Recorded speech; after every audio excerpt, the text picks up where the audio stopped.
Broadcasting live from Dar es Salaam, this is TBC News. Our top stories. Agricultural potentials in Tanga revisited.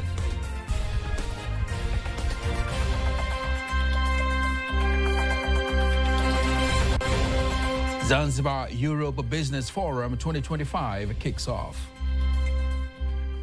European investors continue to play a leading role in our economy, contributing 31% of all total private registered projects in Zanzibar.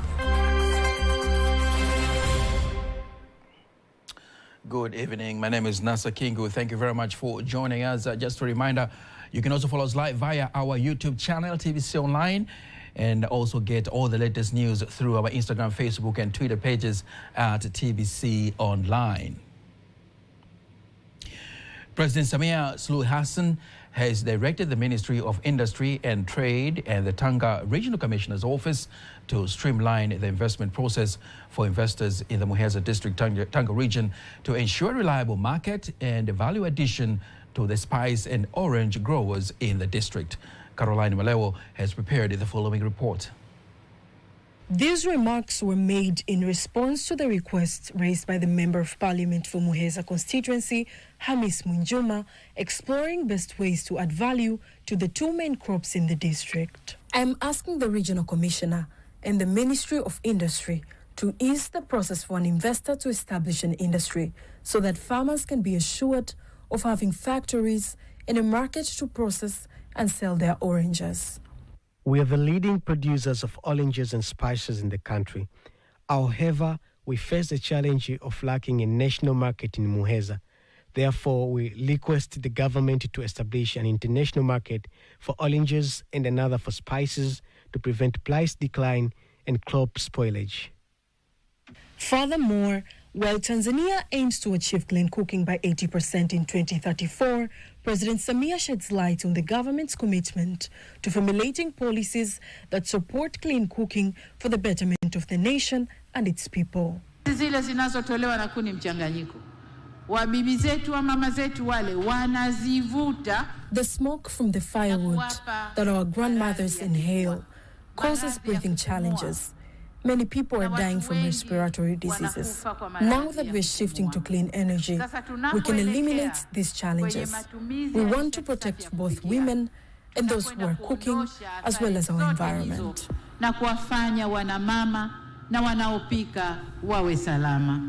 On the other hand, the Deputy Minister of Energy, Judith Kapinga, highlights Tanzania's one-year success in its implementation of the clean energy agenda. Through the companies we work with in distributing cooking gas, LPG, they have seen an annual revenue growth of 10% to 11%. For the past 2 consecutive years, older companies like Oryx have experienced a growth of 20%. Other companies have seen growth rates of more than 50% to 60%. This shows the impact of the work that you're doing in promoting clean energy to the Tanzanians. President Samia has launched a nationwide clean energy campaign that will involve the distribution of more than 452,445 subsidized cooking cylinders. Caroline Malewo, TBC News. President of Zanzibar, Dr. Hussein Ali Mwinyi, has reassured his government's commitment to continue to cooperate with the European Union in various development areas, stating how pivotal the Union is in fostering development. President Dr. Mwinyi made the remarks while opening the Zanzibar Europe Business Conference in Urban District, assuring the European Union that his government will continue to assure conducive investment environment to create favorable working conditions for investors. Here are more details. Dr. Hussein Ali Mwinyi says amongst the steps taken including the construction of airports, ports and roads, which are key infrastructures for successful investments.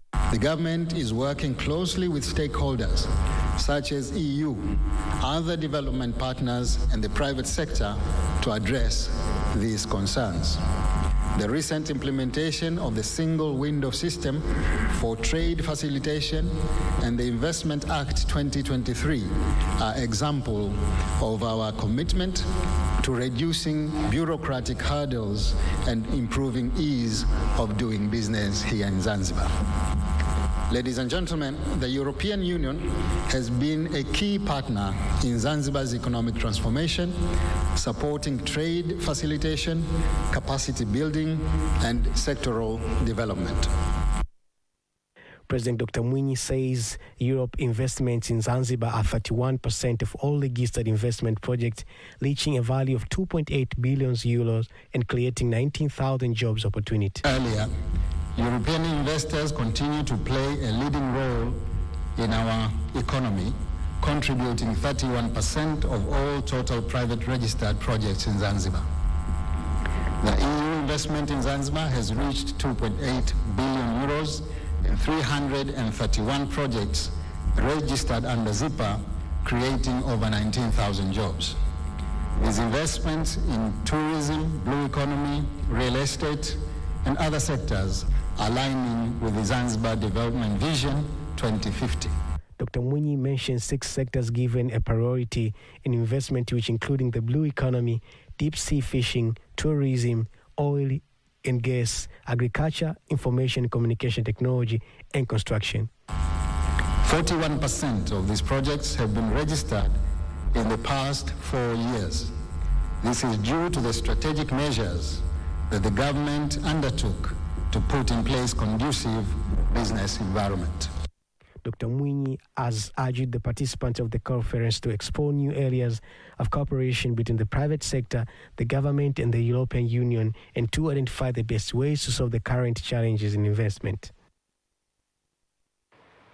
The Vice President of Tanzania, Dr. Philip Mpango, is in Windhoek, Namibia, where he is representing President Samia Suluhu Hassan in the memorial service for the former President of the Republic of Namibia, the late Dr. Sam Nujoma.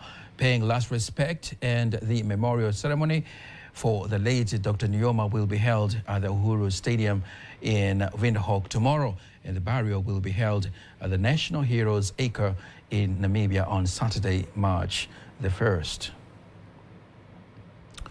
Call has been made to bridge the gap between researchers, entrepreneurs, and the policymakers so as to reach scalable solutions and address challenges such as coastal erosion, plastic pollution, ocean acidification, and declining marine populations. Antonio Kivaria has more details. Speaking to DBC News, the economic analyst and CEO of SS Capital Group, Saluma Wazi, elaborates what blue economy is and how Tanzania can optimize its Indian Ocean access to grow economies of the coastal communities. One of them, of course, is commercial fishing. How? Because, one of the major resources that you can get from any ocean, for that matter, is fish resources. But number two, we have ports that can be constructed in more strategic areas. Really, if you preserve your marine resources, if you conserve your marine resources, then we can attract a lot of marine tourism. The closing ceremony of Bahari Accelerator Regenerative Ocean Week, Dr. Edwin Mhende, Deputy Permanent Secretary of the Ministry of Livestock and Fisheries, insists on what the nation can do to benefit more from the oceans. African Ocean is not just an asset. Rather, it is also our future, which means it carries both an asset value in it, and at the same time, it holds our future. On the other hand, Bakra Mose, Regenerative Blue Economy Manager, presented a Blue Economy Declaration draft which elaborates on bridging businesses, police, finance, and conversations for a thriving, inclusive, and regenerative ocean economy aligned with the Agenda 2063 at the Sustainable Development Goals. Ocean leadership and governance. Establishing a high-level partnership for the regenerative blue economy to strengthen multi-stakeholder collaboration, governance, drive ambition for nature-positive ocean transformation, benefiting youth and women. As a participant, Shamim Nyanda from Tanzania Ocean Climate Innovation Hub illustrates how commercializing of ocean research for sustainable development will benefit the ocean of coastal regions. Tanzania having a very long coastal line.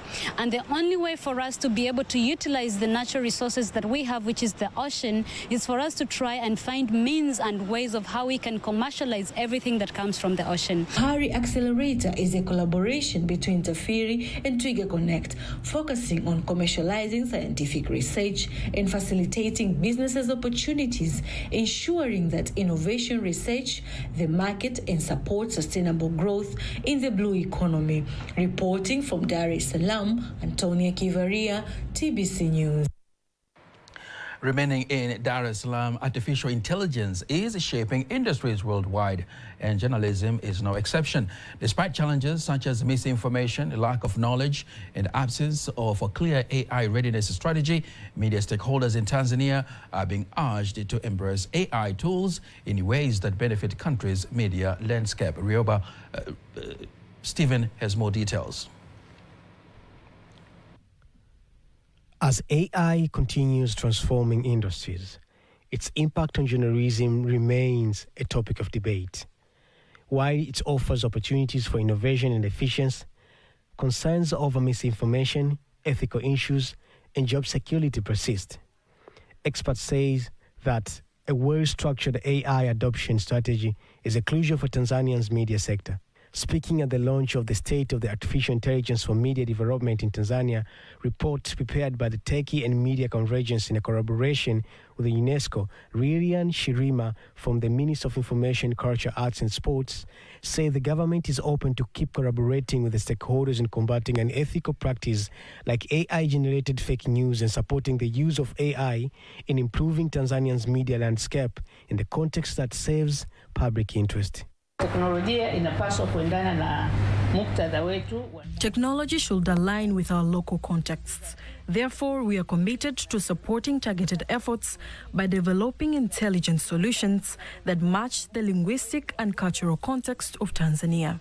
Asha Binala, founder of Tech and Media Convergence, says the report examining AI transformative role in journalism and media, outlining both opportunities and challenges. Do maybe newsrooms have an inkling of what AI is all about? Is the mindset ready in the media sector and things like that? Yes, we have covered a lot of things, but the overall intent was for us to understand perspectives of journalists into AI. Meanwhile, media professionals share their thoughts on AI adoption, emphasizing both its benefits and risks. There's also caution on how to effectively use AI within the media space because, again, this is an online tool, so it's accessible to almost everyone, which means that it creates a loophole for mis and disinformation. Now, that is something as a media house we need to grapple with because we are supposed to be credible, and credibility is key to any media house. On the proper ways to use artificial intelligence in content creation and helping us as journalists and as communication experts in infusing AI usage in our day-to-day activities. To ensure that we collaborate together as media stakeholders to ensure that we use and invest on AI, and we have insisted that the report has insisted that we have to ensure that our use in AI is in line with the national ethics and other regulations. According to the report, key concern regarding artificial intelligence in journalism, including ethical issues, which underscores 41%, over-reliance on technology, which underscores 33%, job loss 32%, and lack of transparency in artificial intelligence system, which underscores 23%. Rioba Stephen, TBC. Thank you very much, Rioba Stephen, for that report.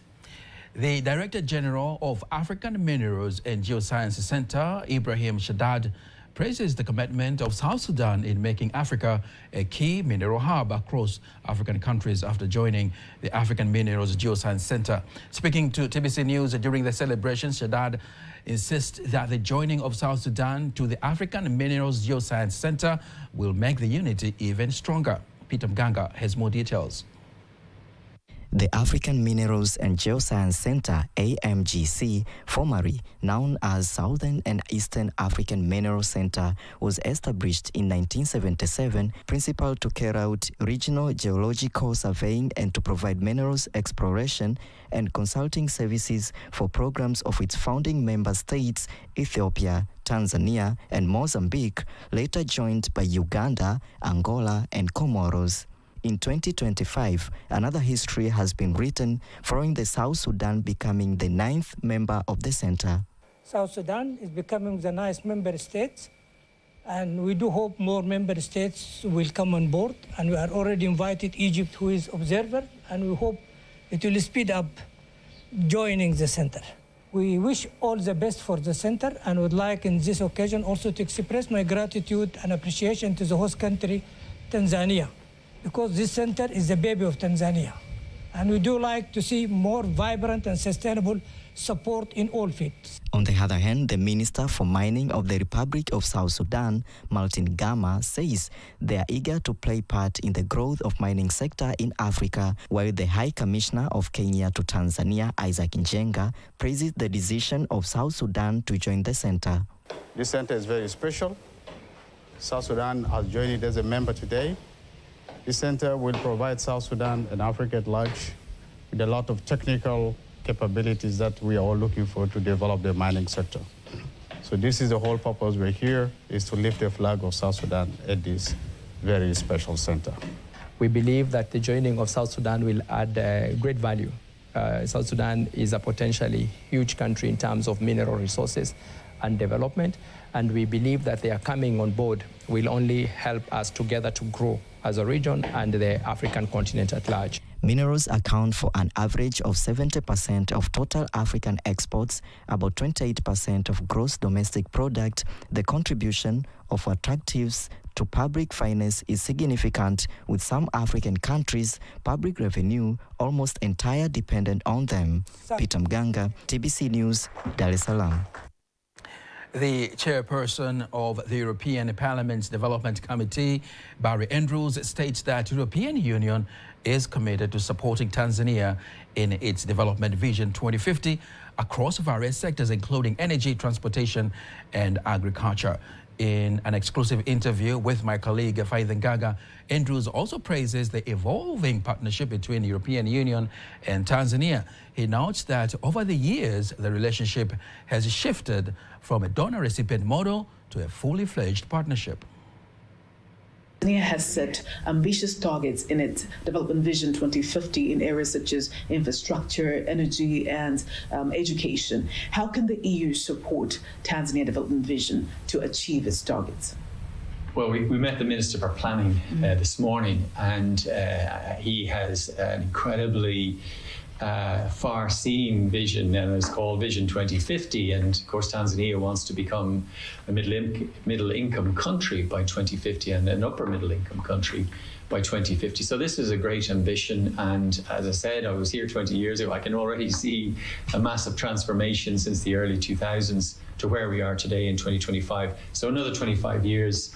You can really see how it will evolve at that time. But the European Union's role, I think, is very much to invest in the areas that we see as priorities where we can add some value, particularly energy, transportation, the agri-food industry. These are places where we have expertise, we have knowledge to share with Tanzania. And of course, Tanzania has a huge amount of resources that are useful for what Europe is trying to do, its own green transformation, its own digital transformation. But I think the message we've got very clearly from the people that we've met, the ministers that we've met, is that there needs to be a huge amount of local ownership and value added here in Tanzania. It's not just a case of extracting primary resources here in Tanzania for use elsewhere.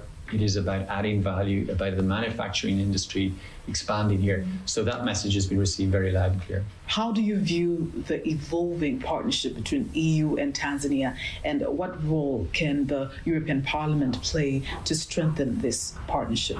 Well, I was here 20 years ago, and it was a very different relationship. At that time, the European Union had a department for development, but now it's called international partnerships. So it has changed from that donor recipient model to one of partnership. Having said that, there are still major requirements for human development in a lot of our partner countries, and we've met with ministers here who've said they really value European development cooperation interventions. And we help in the area of health, of education, and gender equality. And so there is both the new idea of investment partnership and the traditional approach of development cooperation to ensure that there is sustainable development here in Tanzania. So really, I suppose the next decade will be about trying to make those two things work together to be mutually beneficial. What are your future long-term hopes for EU cooperation with Tanzania? Tanzania is a great example of evolution that has happened in recent times, the move towards a middle-income country. And it therefore is sort of a good test case for the development cooperation, which needs to continue, but also this idea of investment and aligning the mutual interests of the two, of Tanzania and the European Union. So I think in the future, clearly Tanzania is going to be standing on its own 2 feet in every aspect of its life and will be self-reliant and independent. But we'd like to be assistance in that journey, and part of the way we see our responsibilities in the European Union is global solidarity around the area of development. No matter where people are in the world, they have the same rights, but we have a very unequal world, and we have to design programs that are consistent with our ambitions in that area. So I think in the future, I'm not sure if I'll be around for Vision 2050, but I really hope that with our help, Tanzania will achieve its ambitions. That's my colleague Faithan Gaga talking to the chairperson of the European Parliament's Development Committee, Barry Andrews, here in Dar es Salaam. Now we will move to another story that is related to our top story tonight. And it's about Esther George Barua, who is a Form 2 student from Magila Secondary School in Muheza District, Tanga region, whose presentation in front of President Samia Suluhu Hassan mesmerized many earlier today. I want to become a surgeon so that I can help those mothers that die during delivery time. And I really hate the most, a mother has already delivered her child. And then I just, for the next 2 minutes you hear that the mother is dead. I really hate that feeling, so that also motivates me to be a doctor. And also I don't like when people from the street says that doctors are really rude. I hate that feeling. I want to make their negative perception to be positive. I want to become a doctor so that I can show them that doctors have good hearts. Yes. Sitting in the president's chair is just a rare moment that not everybody can just have an access to that. What's your feeling on sitting on the presidency, getting the hug from her? The feeling was amazing. I really regret getting up of that chair. I really regret. I wish to continue sitting down. Yes. So maybe my last question to you, who do you want to be in your next year? You just mentioned you want to be the president, getting the chance like the president she's having right now. Can you please tell us, do you want to be the president? Yes, I want to become the president of the United Republic of Tanzania. And when I reach 41 years, yeah, I'll join the election. I want to be a politician. Well, that is Esther Barua. Of course, earlier on, we were supposed to hear a little bit of her presentation earlier today, but later on, speaking with my colleague, Esero Mafuru, who had a chance to talk to her and find out what she dreams to be later in her life. And of course, we wish her all the best and in her life and her future plans.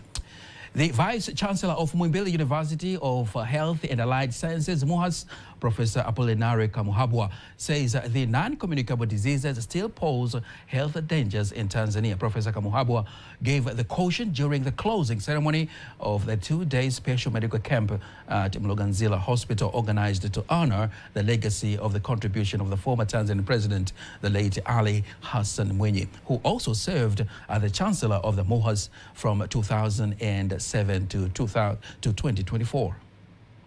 As the university, we have conducted a number of researches with our partners, and the evidence show that, for example, cardiac conditions, talk of hypertension, is increasing, cases of diabetes, cancers, we see cases of cancer increasing.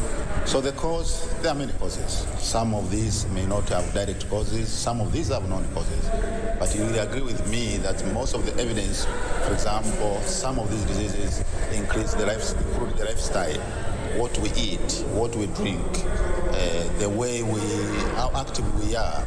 This may influence some of the diseases, including the cardiac.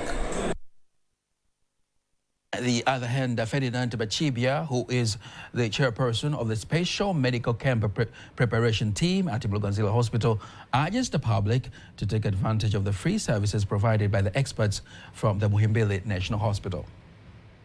We hope to continue to provide more services to the people. Our goal is to reach every Tanzanian as part of improving the health of the community through our campaign. Now, before we wind up our local news tonight, let us now take a look at today's exchange rates according to the Bank of Tanzania, BOT.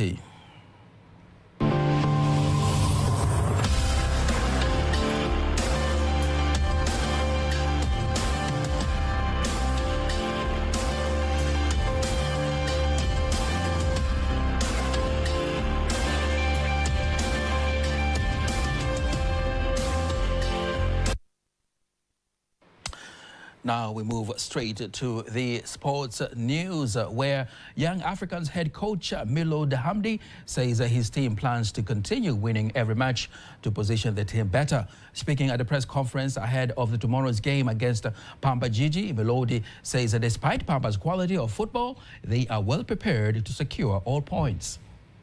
We respect this team, we respect this club of Pamba.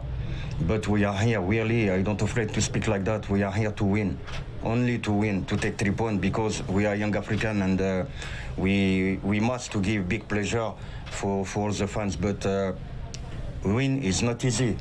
Tomorrow is a strong game for us because all the club, all the team want to give everything against us. The match will be played at the CCM Kirumba Stadium in Mwanza at 4 p.m. tomorrow. Well, and that marks the end of the news bulletin for tonight. We apologize we couldn't have international news due to time constraints. But on behalf of the whole team, I am Nasa King. Thank you very much for watching and see you again tomorrow.